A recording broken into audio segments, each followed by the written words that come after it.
Welcome to Mormon Book Reviews, where an evangelical encounters the restoration. I'm your host, Stephen Pinegar, but this is a very special Mormon Book Reviews because it is another MMR, Mormon Media Reviews, with Rebecca Biblioteca as my awesome, frequent co-host. I think you need to change it to very frequent co-host. Very I frequent. feel like I'm on a lot, which is I did well. awesome. I remember when I said from a lug to a frequent co-host. What's a Yes. lug? Give the origin story of the lug, Rebecca. Remind our audience, since it's gotten so big since we last talked about this.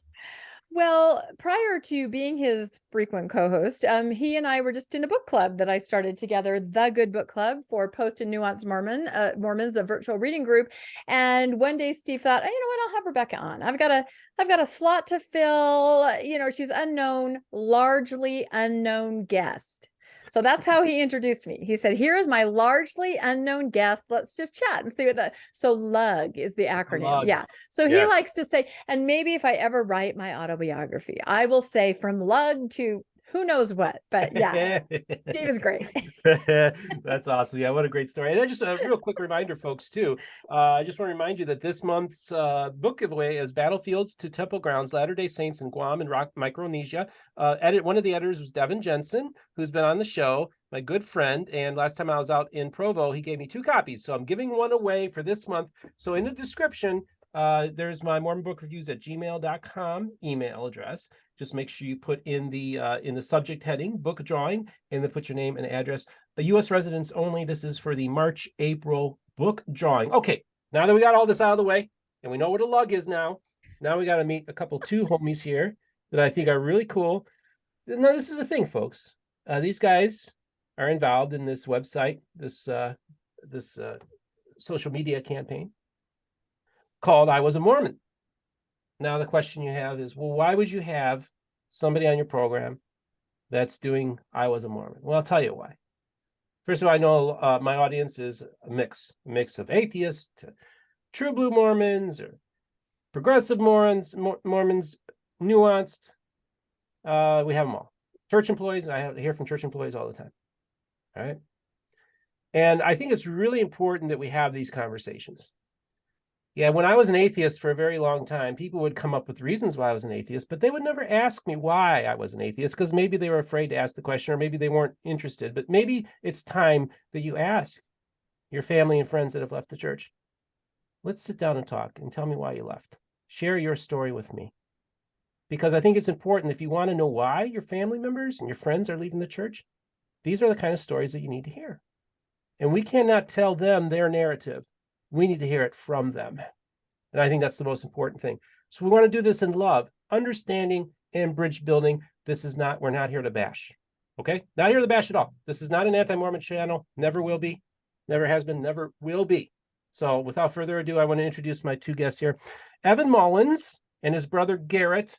Evan, you are the founder of the I Was a Mormon media campaign, social media campaign and website. Welcome to the program. Yeah, thanks for having me. I feel like a lug as well. Not for long, Evan. Not for long. That's right. Well, and it's really interesting because, of course, I'm a frequent scroller on Reddit, and I thought for a long time when I saw those "What I Was Mormon," I thought these were paid advertisements because they're so professionally done. It looked like it was an advertising campaign, but you're actually just posting your stuff on like the Ex-Mormon and the Mormon subreddits and elsewhere on Reddit. I didn't realize that wasn't an advertising campaign. That's actually part of your setup. I mean, it's pretty impressive marketing, I have to say. Oh, thanks. Yeah, I mean, you know social media really well. Yeah, I mean, so I am professionally a web developer, web designer, so it comes naturally to me, I guess. Interesting. Yeah, I mean, the site's really, I mean, it started more as like people telling their own stories, and I got the idea to just share like a spotlight on social media that would highlight one person a week or every few days. So that's what those graphics you saw were. Yeah, it's very interesting. We're gonna get back to that. I just thought it's fascinating because that's my initial encounter with what you guys are doing. But before we go there, I also want to welcome on your brother Garrett, who's one of those people who has actually submitted one of their stories. I Was a Mormon on there. Garrett, welcome to the program. Hey, thanks for having me. It's fun to be here with everybody. So I want to start this conversation. Of course, Rebecca's going to be chiming in as well, but I want to start this conversation with Evan and Garrett. Evan, why don't you go first? I want you to give a little background about yourself. Tell us a little bit about your faith journey, what kind of family you were born into, and then what would ultimately kind of lead to actually creating this thing. So just kind of give us a little background so our audience can get to know you a little better. Okay, for sure. I was born into the church, born and raised Mormon family with, I'm one of 6 kids. So we had a big family, raised in the Atlanta, Georgia area. So we weren't Utah Mormons, but we were in the field, so to speak. But I mean, we were raised in the church, and it was normal, and there weren't any big issues. I wasn't super, say churchy, I guess, throughout my upbringing. I mean, it was just, we went to church as a family, and that was how it was. Living in Georgia, like I feel like I was among some, like there was maybe a handful of Mormons at school, but it was pretty much like there weren't that many of us. So we were kind of singled out a lot. But Were I you mean, singled out by Were you singled out by evangelicals? It wasn't, personally, I wasn't, I mean, like I said, I wasn't super churchy, so I didn't like get into religious debates with anybody. I mean, I believed like, yeah, choose the right and be good and be respectful to people. But yeah, we had like early morning seminary and stuff. I can't remember ever like having a disagreement with anyone over religion or anything though. Oh, okay. And then you say you're a fairly faithful young person. Did you serve a mission? I did, yeah. So I mean, I was faithful. I didn't do any, I mean, I didn't swear even. I didn't do bad things according to the church. And I mean, I wasn't super churchy, like I said. I wasn't very interested, but I mean, I lived it. I'm kind of a shyer person, so I there was always that expectation growing up, like you're going to go on a mission when you're 19, and I was always kind of like, that doesn't feel like something that fits me. Like it just didn't jive with me. But I don't know, I got to a point when I was like 18 and a half, almost 19, and I told my parents and my family, I was like, I don't think I can do a mission because it just doesn't fit with me. And like we had a discussion about it, and I kind of came up with the reason, like, I don't know if it's true. So like, how can I go tell people that it's true if I don't know? And that became like kind of a conversation point with me and my dad. And he was like, if it is true, like you should really figure that out. So at that point, like as a 18-year-old, I was graduating high school and I was going to college. I was like, yeah, this probably is something that I should figure out. Like if it's true, it has a big significant impact. And if it's not, then I can just, and so I started studying it. And initially my goal was to kind of prove it not true so that then I could just let it go and move on with my life. You know what I mean? But I studied it. So I really did read it, and I prayed a lot and kind of had like a conversion story where I felt what I thought was the spirit, and I guess converted. And then I had to eat crow and go back and tell my parents, actually, I think it is true now. And I do want to go on a mission. So I did actually serve a mission. And I feel like I had like a lot of missionaries that I served with kind of were just there because, I mean, they were just totally expected. They weren't there because they wanted to be necessarily. So I felt like I had that like a leg up on that. Like I was actually telling people about like a conversion story. So I did have like a mission, and it was a positive experience, I think. And where'd you serve? I served in Brussels, Belgium, and France. Oh. So I had to learn French, which I mean, it was exciting and exotic too, because everyone wants to go to France and Belgium and Europe. And it was also people say a difficult mission because there weren't very many baptisms. But I enjoyed talking to people, and I'm not a super like salesman kind of person. So we were kind of taught the sales tactics, how to like be missionaries. And I kind of just disregarded all that and just talked to people and tried to be personable and help people. Like the only person I actually saw like through teaching to baptism was someone that we met while she was like kind of suicidal.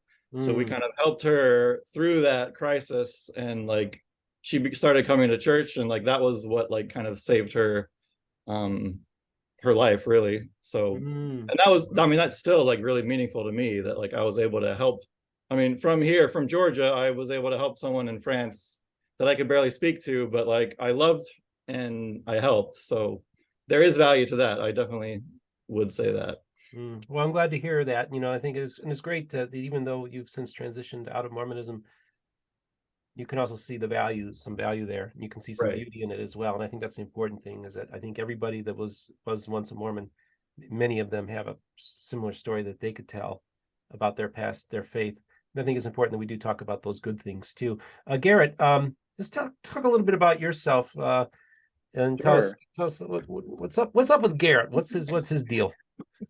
Yeah, so I grew up with Evan, so same kind of family dynamic. Parents were very active, very faithful. All of us growing up. I mean, we went to church every week. And it wasn't even ever a discussion that this was like your lifetime organization you were a part of. It was just, that's the way it was, right? And the church was a major priority in our life. Similar to Evan, I was not all that churchy as a teenager, as Evan put it, right? And it wasn't until I was about 17 that someone actually recommended to the missionaries that they go talk to me to help me out a little bit. And the missionaries came over, and I just connected with this one missionary, and everything just changed. Not overnight. It took me about a week or two to read the Book of Mormon and pray about it, and it was just this profound experience. This emotion that I'd never experienced before. So major spiritual experience that took me, changed my whole group of friends, changed, the girlfriend I was dating, we broke up. I changed from, going from University of Virginia, which is where I was planning to go, to Brigham Young University. I started doing a mini mission. We got permission from the mission president for me to go and study with the missionaries early in the morning. And so I really, then I went to BYU and went on my mission to Montana. Not quite as cool as France, but I brought home a cowboy hat. So that's pretty cool. Well, I'm really curious, Garrett and Evan, I both want you to chime in on here, because one of the things I find so fascinating is when somebody has a spiritual experience or a conversion experience that truly changes the trajectory of your life. And at the time you felt like you had this really profound spiritual change in your life. And now that you've transitioned out of faith in Mormonism, I don't know if you believe in God yet or anything like that, but now that you've transitioned out of the church, how do you take those things that happened to you guys into account? How do you explain that? For me, I continue to have similar experiences to this day. Yeah, to this day, and in the entire process of reading and learning and about a lot of the church history that I had never encountered before. A lot of that was guided by spiritual experiences, actually. So what would you consider yourself now?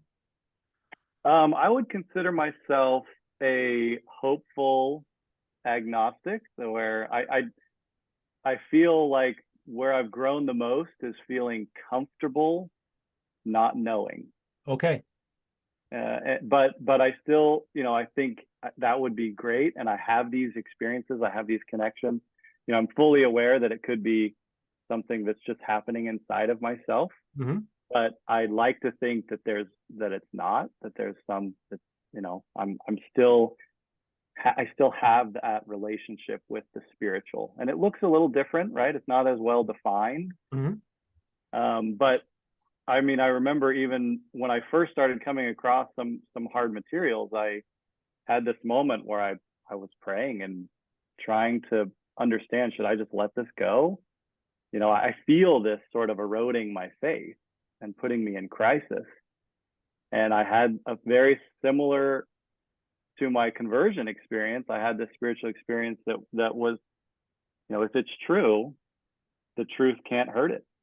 So learn, and all in an attempt to, repair my faith and make it even stronger. So Fascinating. that, And that Evan, was a long answer, but go no, ahead. that was great. I love it. Evan, are you still connected to the spiritual, or what? Yeah, I feel like we are, as humans, we are spiritual being. Like we have like a spirituality to us, whether it's like a mysticism or what you would call it. But like I feel like there's and I don't explain it anyway. Like there is some like heightened emotion or elevated emotion or like something that like you feel like, I mean, I feel very similar when I'm watching like a wholesome movie, or like, you just look at your kids sometime and you're like, I just love them so much. Like it's a very similar feeling to me that I felt. But like when I felt it at first, I was just, praying, and I felt that, like, so I equated that to what I was taught to expect it to be, which was the spirit.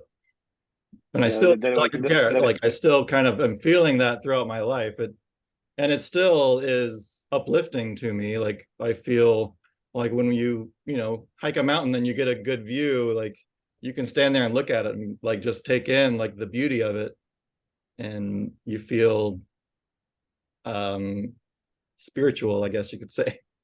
Yeah, I think one big shift in this whole faith journey, and we haven't gotten into our journeys really all that much, but one big shift is how I used to interpret those experiences versus how I do now. Mm-hmm. It used to be that's how I learned absolute truth, was through those feelings. That was the spirit telling me if something was right, or should, if it was like literally true or not. And I don't interpret those experiences like that anymore. But I do have as powerful, and probably as frequently, I have those experiences as someone who's not active in the Mormon church anymore as of 5 years or so. I always find these stories fascinating, because it doesn't make it so black and white, right? Does it, folks? Still have a connection to the spiritual. Yeah, it's not. There's not. We have to recognize that. Of course, and I've been in those same areas as well. Real quick, this is what I'd like to do, and I'd like to get Rebecca in on this conversation too. But I want you to both finish up your stories a little bit. So, Evan, I'd like you to tell a little bit to the audience. What was it that caused you to maybe have a faith crisis, or for your shelf to proverbially, I'm not going to try to say it, break. Help shake me. Yeah, I know what you mean. So yeah, like I'll just pick it up quickly and just go to the breakage. I got home from my mission. I went to the University of Georgia, so I didn't go to BYU, but I met a girl there, and we hit it off, and a year later we got married. And fast forward, like, I mean, we did all the things. We graduated college, we had kids. We actually graduated with our bachelor's degrees pregnant. So like very Mormon, like we had kids pretty early, pretty quickly. I got a job, and I was working. She was at home with the kids. 4 kids later. I mean, and while you're having kids, you're kind of in crisis mode, because you're just, Right. you're trying to survive on as little sleep as you're getting. But we got to a point on and it was actually my wife who was kind of struggling just with like the concept of God. And I mean, she would be telling me like, and we didn't have the language for it really, but she was essentially saying, I'm having a faith crisis. Like, I don't know if I believe all this. And my response was like, kind of as like the trained missionary, was like, well, let me explain it like intellectually. So I then like dove in. I mean, I had collected things on my shelf for, my whole life, just random, like, polygamy and blacks in the priesthood, the big things. And I was like, let me like dig in, and really, like, I'm at a point in my life, I should like really dig in and understand these things. So I just kind of dove in. I think it didn't actually like help her as much, and I thought it would, because I thought like missionaries just help resolve concerns. I kind of missed the mark there, but like I really studied and got into like and as I studied, it kept coming up with like more issues on my shelf, really. And there's actually, so there was a book, I don't know if you've read it, Navigating a Mormon Faith Crisis by Thomas Worthman McConkie. Somehow I came across the book and I was like, I need to get this book, and I think this will help us through this crisis that we're kind of suffering. I mean, and while you're suffering with a crisis, you're almost scared to tell anyone, because like you want to fix it yourself, because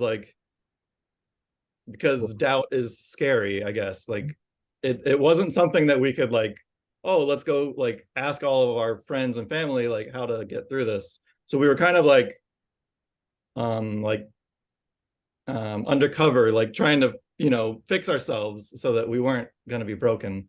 But anyways, so, and I was raised to be very thrifty. So I saw this book and it was like a $12 book. I was like, should I buy this book? I don't know. So I did a whole bunch of research and I was like looking it up. And I actually found that he was on the author was on a podcast. And like, I didn't listen to podcasts at all. So I was like, I mean, I guess I'll check this out. Like, you know, it was probably 2015, 2016. So I started listening to that, and like, it was Gina Colvin interviewing him on A Thoughtful Faith, if anyone knows. But that one, like that episode, like blew my mind. I was like, they're talking about like a true church, and like I'm not experiencing that in my life. Like it felt very different. What they were describing as church, like it was a lot of like, it was like the, you know, weep with those that weep and mourn with those that mourn, and caring for people, and just like communion with people. And it sounded fascinating and awesome. So like that kind of like got me started on listening to podcasts. And as I was studying the history, I was also then listening to podcasts, which kind of, it all just, you know, snowballed. And yeah, I think eventually I just got to the point where, and my wife had kind of come to her own conclusion before me. She had decided that she didn't technically leave the church, but was more just like, what's it called? Physically in, mentally out. So we kind of kept going like that for a bit. And then like my shelf just kind of busted when I mean, I don't know if you want to talk like the specific reasons why, but well, before we do that, let's I want to get Rebecca into this conversation. Usually you're in with it pretty quickly, so I want to get you involved, because obviously you've had similar experiences. Maybe just kind of riff on what you've been hearing so far, and maybe see what you want to, any questions you might have for them. Yeah, well, I think, first of all, I admire both of you for maintaining spirituality on the other side, because a lot of us, and I feel I'm kind of in that boat. I was raised by scientists. If you've ever read Sense and Sensibility by Jane Austen, I am sensibility and not sense at all. So for me, I never had spiritual experiences. I never felt that way. I was just in, because that's what you did.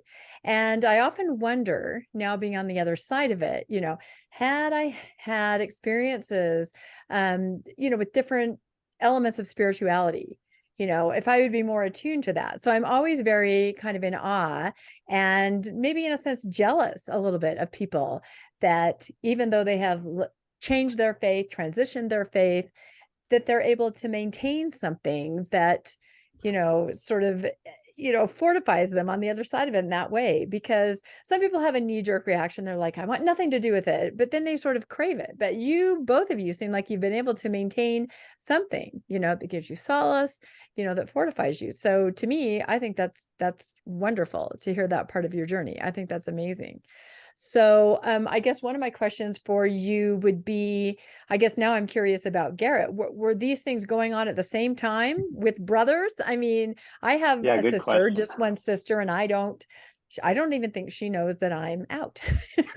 I keep everything back. I keep my cards close, right? Which is funny, because here I am on a podcast. But honestly, if on every other podcast, by the way, I mean, this is a world that, you know, if you're not looking for it, like Evan said, you know, just stumbling upon Thomas McConkie and stumbling upon Gina, you know, and once you enter it through one little avenue, then it's everywhere and you understand. But until you do, it's not. So I'm curious about how, as brothers, did you share anything? Was it happening at the same time? What was that dynamic? Yeah, so it was happening for both of us separately for a while. And then, and I'll tell you in the story, but I went down to Georgia. I was living in Virginia, and I went down to Georgia for some training program, and I went over and stayed with Evan, or at least just hung out at their house after the kids were in bed. And one day I just said, hey, guys, I've been reading some tough things. And Evan's wife, Krista, who was in the thick of her own faith crisis, was like, wow. So we connected there, and then it's grown ever since. It was touch and go a little bit, trying to feel out like, how much can I talk about, right? So for me, it started in 2016, so a little later than when it was going on for Evan and his wife.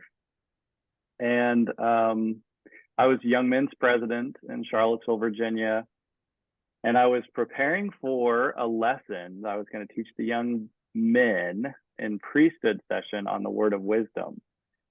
And, I didn't really have all that much on my shelf, to be honest. I had a couple little things that I just sort of, it was very easy to disregard. I looking back, I can see that I see myself as very stalwart and very brittle in the way I saw, truth. And anyway, I came across this scripture in the Word of Wisdom that was curious to me, and I was like, hey, what is that? I wonder what that means. And so I jumped on Google and investigated just for like 5 minutes to help me with this lesson, and came across Sunstone magazine and Dialogue magazine. And I read a couple articles and was like, wow, these are Mormon historians. Like, this is really cool. And I had no idea what the history of those magazines were, or how the church, it wasn't even on my radar. And I came across just a couple of things that didn't really jive with the story of Joseph Smith as I knew it at the time, right? And this is even before the church essays, or around the time some of those essays were coming out. But I'm I just didn't really know. curious, what verse in the Word of Wisdom is what caused you to investigate? Yeah, so I forget what verse it is, but it essentially says that barley is for mild drinks. Mm-hmm. And I thought, man, what is a mild drink made of barley? I don't know. It's called beer. Called beer.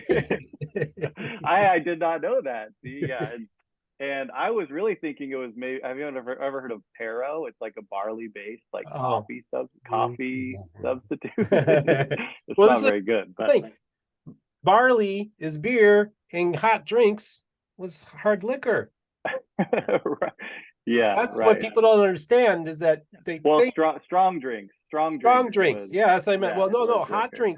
drinks can also be interpreted as liquor as well, because it burns you. It's hot. Right. So that's so there's a lot more history going on there than people realize. Yeah. So after just like a day or two, I had this spiritual experience where it was like, is this something I should be reading? Because I feel, it's not something that is giving me the warm fuzzies, that's for sure. But and I understood after just a few hours that the most likely drink of our barley mild drink was beer. And I was like, okay, did beer have alcohol in it in the 1830s? How did this happen, right? It sounds ridiculous. But that started the journey, and I had this spiritual experience. And I talked, my wife called after a month or two. My wife calls my mission president, and I was like, well, I'm not the type of person to really listen to anything that's not the exact story that we were taught, right? And that I taught people as a missionary. But I felt the more that thread got pulled, the stronger my commitment became to putting it all back together. And the only way to put it all back together was to learn more, right? That was the only way to get my testimony back to what it was before this started. And even stronger, hopefully, right? So over several months, I got into Joseph Smith papers, reading old, the Times and Seasons, old Mormon periodicals, General Conference from the 20s, 1920s and 30s. I didn't know anything about podcasts, so the information wasn't easy to come by. It took a lot of energy and effort, and as I kept going, the thread just kept on getting pulled, and that rug just started to unravel. And then all of a sudden, this was probably, so sorry, first, tell me if I'm taking too long, but it started to really have I started to go into real crisis, mental health crisis. Okay. And I was at work in Virginia, and I worked at a hospital, and I knew there was a primary care physician office just in the building next to where my office was. And I just one day just couldn't stop crying. So I just walked into this primary care office, and I couldn't even barely talk to them. But there was a psychiatric office right next door. So luckily I was at University of Virginia. There's all this help, but they put me right in with the psychiatrist right then, and just started to talk through all that this was doing to me, right? And I was in the throes of, they call it the dark night of the soul. Who am I even? I don't know myself anymore. And if I tell people about this, I'll lose my community. Am I going to lose my family? My wife and I were both very similar in that we were all in on the church. And that was a very tough couple of years. That was in 2016, probably a few months before I brought it up when I was visiting with Evan. And said there was some hard things I was learning, and I wasn't really sure what to do with the information. And he gave me that book, the Mormon Faith Crisis book, which was actually really helpful and helped me. Yeah, it helped bring me out of the crisis to where I was comfortable in the church without knowing for certain how everything fit together for a while. It helped for a while. That's interesting. And then, Ivan, I guess I want to tie your story in with his. So talk a little bit about what did it for you, and then maybe talk about your interactions between the two of you and how you guys were able to kind of sort things out. And then I want to, because really, honestly, folks, this is I Was Mormon. It's people telling their stories, and I Was Mormon kind of explains itself. So Evan, just kind of give your give a little bit of more of your story, and then tie it in with Garrett's. Okay, yeah. So yeah, like you said, I gave him that book. And really the book is kind of like a stages of faith kind of thing, like where I can't remember the terms, but it's like you're a literal believer, and then kind of like a more nuanced, and then like a maybe like a holistic believer, but like you don't worry as much about like the details or the rules maybe. But anyways, so yeah, like that book helped us as well. But at that time I was then into like podcasts, and I was listening to Mormon stories and Mormon discussions and thoughtful faith, like a bunch of, I couldn't get enough. I was driving probably an hour and 15 minutes to work every day, so like every day I had like 2+ hours to like dive into this stuff. And so I just kept going on that. And I think a big catalyst for me was the Sam Young stuff with like the Protect LDS Children. I remember posting that saying something about it on Facebook. I was the executive secretary at the time, and my bishop, who I met with every week, he kind of pulled me aside and was like, "You shouldn't do that, because he's talking bad about bishops, and I am your bishop, and everyone's going to put 2 and 2 together." And I was like, well, it's not about you. Like, it's just like a systemic like issue with the church. And I didn't take it down, and he didn't like point blank tell me I had to, but he wanted me to. So it kind of like put a little thing between us, maybe. I mean, so, and it's funny because like all this happened, like so many things were happening on different tracks, but they were all related in some way, and I'm not exactly sure how exactly sometimes, but like I know it was related. And so a little side note, I guess, is I had been looking for a remote job where I could work from home because our family dream was to buy an RV and live in our RV and like go traveling. So I was looking for, and it had been a couple of years, and it was during all of this that finally, like, I did land a job that was like would let me do that, and I was like, okay. So then I basically asked to be released, but not because like I wasn't going to come anymore, but because I wasn't going to have an address anymore. Like we were selling our house, we were just going to live on the road.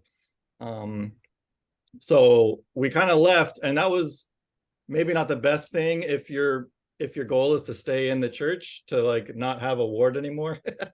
But we did travel like full time internationally for a few years. We went, yeah, like overseas and stuff. We were house sitting for people with our family, and that gave me even more time to like kind of dive into the interesting stuff, because I wasn't commuting anymore, but I also had, free time. We were traveling and exploring, but also still digging into this stuff. And for me, like, I mean, Garrett's kind of catalyst straw there was like the word of wisdom, which got him into stuff. Like for me, my pillar that I like kept on was like the first vision. Like I was like, oh, I mean, this explains everything. Like if this was like what it was, and like I grew up like Gordon B. Hinckley saying like this was, like everything rests on the first vision. Either it happened or it didn't. If it didn't, like the whole thing is a fraud. Like, so I mean, I was like, well, it definitely happened. And I had been to the Sacred Grove, I had been to places and like felt spiritual experiences there, but like I finally like kind of allowed myself to like, because I kind of hadn't even looked. I had heard that there were like multiple accounts of the first vision, and I had heard of like people's issues with the first vision, but I had kind of never like allowed myself to look at it. But I finally, I guess, did, and I was like, kind of like Garrett, like if it's true, it can be examined and it will withstand the scrutiny. But I think my belief in it just kind of fell apart the more I studied it. And then I was kind of left, as we were traveling, I was left like, well, I mean, I don't know what to, like, as we traveled at first, we were like joining different congregations. Like we went some in Australia, in different places. So like we kept going as we could, but it didn't always make sense. We got to the point where like it just wasn't a priority anymore to us, because it was almost more harmful to go than it was to not go, if that makes any sense. It sounds crazy Yeah. to believing members to say it like that, but like that's really what it felt like. No, I'm with Yeah, you. it was similar with us. I mean, for me, it took about a year or so for the truth claims to sort of fall apart, right? That thread became totally undone. And at some point it just the most logical, the most likely explanation, not that it's all about logic, but was that this wasn't literally true. But then for a long time there was still this sense of community and the utility of it in our lives, right? Does it help us raise a good family? And that kept us going for another couple of years. And until like Evan said, once it became more harmful than healthy to attend and try to be, we were trying to carve out a gray space for ourselves in this community where we could be sort of unorthodox believers. I was, I'm not very good at keeping my hand down in Sunday school. And so I would just say things the way that I saw them, in a very respectful way, but it kind of, I got released from the elders quorum presidency and put in the clerk's office so that I wasn't in, and was told I would be better to not be around the other people during Sunday school and classes. And that even, that wasn't a real problem for me, honestly. until the trauma of leaving church every week. My wife and I just crying on the way home that, oh my goodness, we don't have a home here anymore. And so eventually we just sat down and said, let's just put it on the table. Let's put it in the back burner. Take a break. And yeah, and you know, at first, well, it still remains this is going to sound wild to say, but it remains such a relief that we're past that trauma. Okay. Right. I mean, there's still lots of external trauma with our extended family relationships, but internally now I'm very at peace with my belief system. You know, I think at some point, I mean, we were in touch with each other, like through, like from the first point when we talked to each other, we weren't like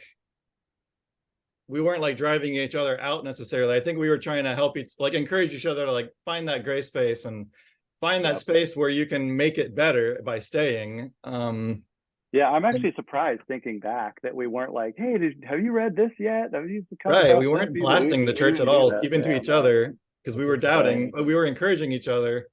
But there was like, we came to the conclusion together, like this, or I don't know about together, but like we talked about it a lot, that like the church actively like discourages a gray space. Like they don't want people coming to Sunday school and like talking about something that's not in the manual or something that's not in the correlated material. Even like they don't want Sunday school to be a deep dive, and they don't want you to get up and bear your testimony about how messy church history is. Like they kind of look down on that and like make it so you feel less welcome. You know, this is the thing, you know, it reminds me, because you guys are talking about your story and your experiences like that, and you'd read books like, hey, this is how you can navigate faith, and you got like people like Terrell Givens and stuff like that, or kind of give you different options on how to do it. But I always remember this one story that Rick Bennett talked, where he's friends with Terrell, and he had this conversation with him. You know, I'm kind of, you know, trying to you know, practice my faith, but I want to, and because Terrell was saying, he was going publicly and say, hey, go out there, embrace the nuance, embrace some of the things, and just live your faith a certain way, and accept some of these things. So Rick was like, yeah, you know what, I need to do more of that. And so he decided to teach out of a parallel Bible in a Sunday school class. And that was the last Sunday school class he ever taught. And see, to me, it's so sad, because on one hand, like I'll probably be having lunch with Terrell next time I'm in Utah. On one hand, or Bob Millett, right? These guys, they tell us about a type of Mormonism that they say you can live, but then when people try to practice it on a ward level, they're often crushed. I mean, I'm sorry, folks, but I hear this story all the time. What you guys are saying, I hear all the time, even from, and these are members of the church. Yeah, there's an opportunity for such a rich community, rich dialogue to be had. The church and a lot of the members at the ward level aren't quite ready for it. Mm-hmm. So when it comes up and they feel, because you know, you're sitting in elders quorum or you're sitting in Sunday school and someone makes a comment that kind of makes you feel a little uneasy, and the instinct is to push as hard as you can against that and label it as unfaithful, even though if you nurture it, it could become a very helpful, healthy, safe space for people. So Rebecca, I told you a couple weeks ago I was going to be talking to the I Was Mormon people, you know, and you said, I got to be in on this interview. And I think it's really important because you were engaging their stuff. I think like Bill Reel, he put something in there. You even started the application process to do the I Was Mormon. Maybe talk a little bit about your engagement with I Was Mormon, the experience that you've had, and then we can talk a little bit more about what I Was Mormon is all about. Yeah, absolutely. And just to chime in a little bit on what you were saying before, I think a lot of people don't realize that most people in their journey try to stay in for quite a while and try to exist in those gray and nuanced spaces. And it is kind of situational, whether or not you're allowed to do that where you happen to be. And unfortunately, like you said, a lot of times you're shut out, of being able to express things and talk about things. And then eventually you just find yourself doing what's more comfortable for you, or in some cases to even save your mental health. You gravitate away. And that's a lot of people's situations. But as far as was Mormon, I'm like you, Steve. My first exposure was just on social media, seeing these very nice, I thought they were ads too. I just thought, oh, this is interesting. And this is a twist on the I'm a Mormon campaign, which of course has now been, shut down or whatever when they had the church name change. But that's what I thought. And I didn't even really realize, I don't think, Steve, until you said, no, this is a this is a movement. This is a thing, So then I started looking at it, and I think it was Evan that had said, oh, why don't you go on and put your story on? And so I thought, oh, it's probably just something where you go on quickly and put a little blurb about who you are, but it's not. It's a lot more than that. It's really a place for you to just, I don't know, kind of almost work things out about where you are and what you'd like to share with others.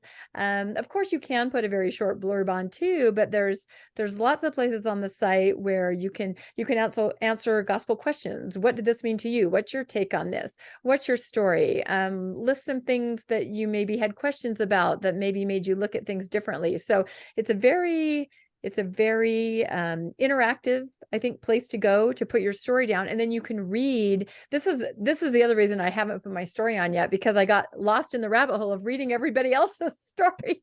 There are so many. I mean, I gravitated toward one right away where you put a heading and some gal had said, let's go to brunch. And I'm like, ooh, I like this one, because that was that was one of my first shelf things, is why is everyone else in the world going to brunch? What is brunch? I wonder. But no, and I'm being facetious a little bit about that, but to this person, that was it. I want connection, community. I found it on my second Saturdays. So no, I was really impressed, and I'm excited to go back and read more of the stories and then get brave enough to put my own on there. But I really see it as a way to connect, and it really is a community. I mean, you start looking at it going, oh my, there are a lot of stories. I don't know what the numbers are, you guys. Do you want to mention how many people are on it? I didn't see a way to tell, but I was scrolling through story after story, and a lot of heartbreak in there too. But then you also saw a lot of, resilience, positive messages of people finding life on the other side. So I don't know, maybe talk about the demographic or the numbers. Yeah. I'm very curious. So yeah, I started it, I think about 4 or 5 years ago now. It was right around when the whole don't say Mormon came out. Mormon, saying Mormon is the victory for Satan. And that kind of I had just kind of left at that point, but I was still paying attention, and that bothered me a lot. I was like, why would they have done this huge ad campaign just a few years ago and then totally 180? And I was like, oh, well, I mean, it's new management. But so I got curious. I was like, I remember making a Mormon.org profile when the church was campaigning that. So and as I mentioned, I'm a web developer, so I enjoy websites. That's my space. So I thought it was cool that the church was doing that, and it was kind of genius. I was like, yeah, you're owning the term Mormon and answering all these questions. And I was in the same vein, I was out, and I wanted to kind of share my story, but no one really wanted to hear it either. And I was like, I just need to write it. So as I was listening to everyone tell their stories on podcasts and things like that, I was like, I just want to write mine. And I could write it in a Word document, of course, but I'm a web developer. So I was like, it just kind of clicked. I was like, I could make that website, the Mormon.org website, and tell my story on it. But I didn't want it to be xmormon.org or and I kind of came up with Was Mormon. I was like, that's a lot more that feels more gentle to me. It's yesterday I was wearing a blue shirt. Today I guess I'm wearing blue still, but it's just a matter of fact. I was Mormon, I was a teenager, I was 20 years old, but now I'm a lot older. So it's kind of you, Rebecca, prefer post-Mormon. And Nathan Smith, he was the one that told me I felt like I graduated. In other words, rather than making about X and anti, it's about, look, I acknowledge the positivity and the things that have made me the person that I am. And it sounds like to me that's what you're kind of doing the same thing with your, Right. with your title. Yeah, so I'm kind of doing that, and kind of the goal of the site was to allow myself, but then anyone, I was like, if I could make it for myself, I can let anyone just create a username and like sign up and tell their own story too. I was like, that spoke to me, so I went for that. And like honestly, like a week later, I had built the website because I was a little OCD about it. And then like I started sharing it out, and like I had been in contact with Bill Reel before, just through his podcast. So I sent it to him, and he was like, I love this. Like, this is such a good idea. Like, and he shared it out, and like all of a sudden there were like 20 people that had created a profile in like the first couple of weeks. I was like, what have I done? Like, so, but I mean, and then it's kind of gone quiet a little bit. Like, you know, life gets busy, but it's been there. And then I think it was about a year ago, we actually stopped traveling and we bought a house.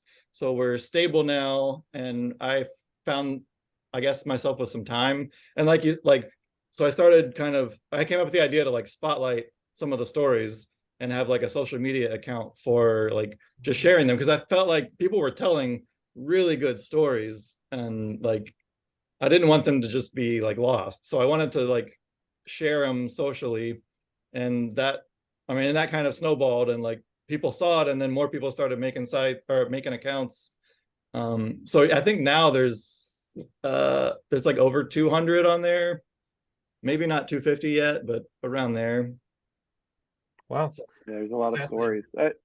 You know, I mean, I think this has come across, but going through this experience is you're aching for somebody to understand what's going on, right? I think that's why these podcasts where people tell their stories, right, Mormon stories and others, are so meaningful to people.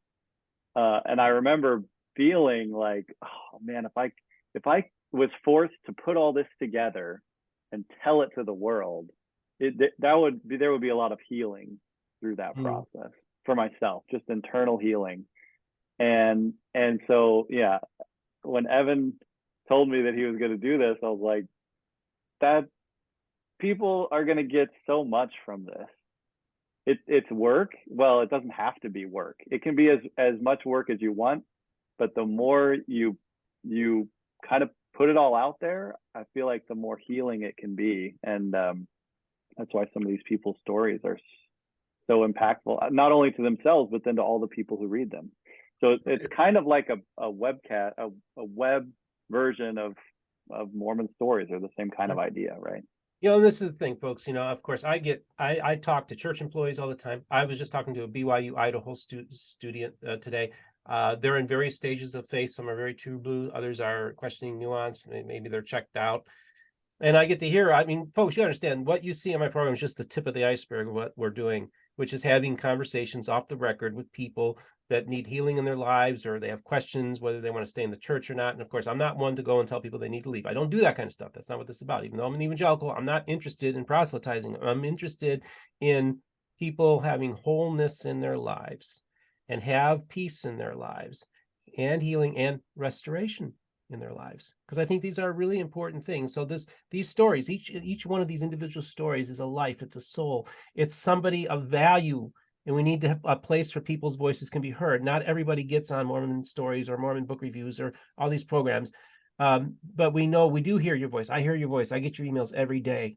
Okay, so I am listening, and maybe I don't respond to every single one of them, but I try, because I really do care and love all of you so much.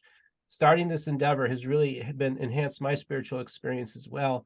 And it kind of has become a ministry in the sense that I'm there to help people, and because I love them. And that's what it's all about. And it sounds to me like, Evan and Garrett, this is what you want to do too. You want to help people, and you want to find a place of closure and healing. And this is part of that journey. You know, I often go to the I go all over Reddit, you know, and I go on the ex-Mormon Reddit, and just about every day you got that one person who goes and says, well, I've been here for 3 years, and you know, I got to say goodbye now. You know, I want to thank you for the time spent here. Stage. Yeah, but then they move on. And so I just also want people to realize this too, because see, of course, in my story, many of you know, I was an atheist for a very long time. And I tell people, I said, you know, you don't understand that atheists often are going through a grieving process because they lost their best friend. Yeah. And also they go through an anger process, and a lot of people, and then they go to a process where they kind of withdraw. And a lot of people are only engaging one aspect of atheism. That's why I tell people atheism can actually be quite therapeutic. And I talked about that with John Lynn last time I was in Utah. So we have to acknowledge all these complexities. And I know I'm kind of talking, but this stuff's really important to me. Okay. It really is. And what you're doing sounds to me like it's having an impact on people's lives. And I want to thank you both for coming on here and sharing your stories today. Man, going RVing. See, that's my game plan. I'm planning on buying a Class B RV and and travel back roads of the United States and stuff like that. That's something I hope to do in the next few years. So we'll have you come back. We'll maybe do an RV special. Rebecca, I just I want to thank you so much for coming on and co-hosting today. Is there anything else that you wanted to add to this conversation? I'm sorry, my dogs have been barking a lot. I've kind of been muting and unmuting today.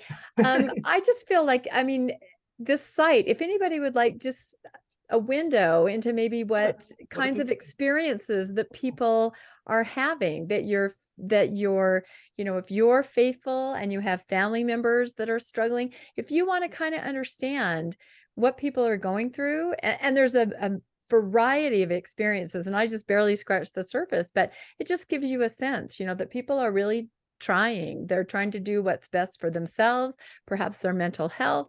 It helps you understand maybe where they're at, and no one is trying to do anything to hurt anybody or to spite anybody. Everybody is just trying to walk along this journey in life. And so I would recommend either share your story there if that's you, or if you have a family member or a loved one or a friend that you're just trying to understand a little bit more about, you can gain some insight. That would be my recommendation from going to Was Mormon. The Rebecca Biblioteca seal of approval. You guys, That's you got it. Congratulations. Right. Awesome. Well, hey, thanks again for coming on. Was there anything else you all wanted to say about anything that we didn't cover? Or I mean, I would echo just, like, I think where can they find you? Tell them where they can find you. Sure. Yeah, I would say like the meat of the site, the wasmormon.org, is like all these stories. I feel like I've met like I read all of them.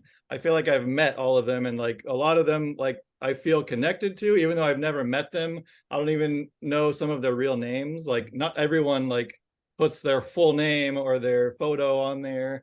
But like it's very therapeutic. It's cathartic to read them, and you feel a camaraderie with them and validation. And I kind of wasn't expecting all of that, but like it's been like a really good it's really helped me, I think, through my story, and like you said, closure, to just see the other people and like trying to like help the marginalized, or like demonize the doubt, or those that wander, you could say. So yeah, check it out. It's wasmormon.org. There's a Facebook and an Instagram and whatever else. I don't go too crazy on social media, but I try to just share it out. So I think that's great. And this is the thing. And Garrett, I want you to say your thing too, is what really hit me was community. We talked about that on Rebecca when I was on Mormonish, the importance of community to help you get through the PTSD and the stress and the turbulence. So you're creating a community, and that's what's so important. Garrett, what do you have to say? Oh, that's all I was going to say too, is community and connection, right? And echoing what Rebecca said, is nobody is trying to hurt other people by going through this experience, right? And looking at who I was as a Mormon, the way that I saw the world, and I saw other people having this experience, that was so hard to know that like I'm in that category now. That's how this whole community that I kind of have given my life to sees me, as sort of a complainer, somebody who's not strong, somebody who's not dangerous. faithful, dangerous. Yeah, and so people wouldn't want to talk about it, and that's okay. I'm not trying to force anybody to listen, but to be understood. I mean, that is such a big part of our lives, and things like wasmormon.org and And these podcasts we're going on right now, I mean, this is what it's all about. It's helping people connect and feel that community and be understood. That's great. Yeah. That's what's so important, is community and helping other people, and then sharing your story, which can be therapeutic in itself, but then also other people can read your story. It resonates with them and helps bring healing into their lives. And I think that's the most important thing. Gentlemen, and Rebecca, once again, the frequent co-host, thank you so much for coming back on the program today. You are welcome. Always happy to do it. And Evan and Garrett, you guys seem like really cool dudes. I'm really glad we were able to get this interview together. Evan, I know we took a while for us to make this happen, but I'm glad we did. So thanks for coming on, guys. Yeah, thank you. Thank you. It's been great. So I just want to remind you, don't forget to like and subscribe and hit the notification button for when a new episode comes out. I also will leave links in the description to the community, wasmormon.org. And also there will be links in there if you would like to financially support the channel through PayPal, through Patreon, through our merch store, mormonbookreviews.com. We got t-shirts, we got hot chocolate mugs, we got it all, folks. The hoodies, it's all there, pillows. Check that out as well. And just remember, the most important thing, folks, is just remember, all the voices of the restoration will be heard here on Mormon Book Reviews.